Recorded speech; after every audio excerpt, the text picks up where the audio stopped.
Praise the lord. ఈరోజు యేసయ్య మనకు అనుగ్రహించుచున్న చక్కటి వాగ్దానము లూకాసు వార్త 12వ అధ్యాయము 32వ వచనము. చిన్న మంద భయపడకుడి, మీకు రాజ్యము అనుగ్రహించుటకు మీ తండ్రికి ఇష్టమై ఉన్నది. యేసు రక్తం చేత కడగబడిన ప్రతి ఒక్కరిని ఈ మాట ద్వారా దేవుడు ధైర్యపరుస్తూ ఉన్నాడు. మీరు భయపడకుడి, పరలోకంలో మీ కొరకు రాజ్యం సిద్ధపరచబడుతుందని సెలవిస్తున్నాడు.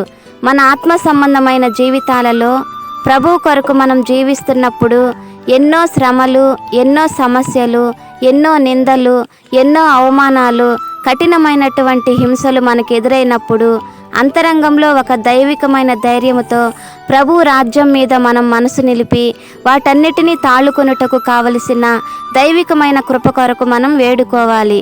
సహించి భరించేటువంటి కృప, సమృద్ధి అయిన కృప, శాశ్వతమైన కృపను మనం అడిగితే దేవుడు మనకు అనుగ్రహిస్తాడు.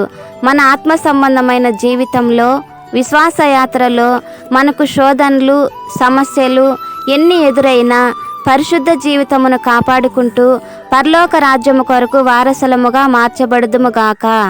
ఆమేన్.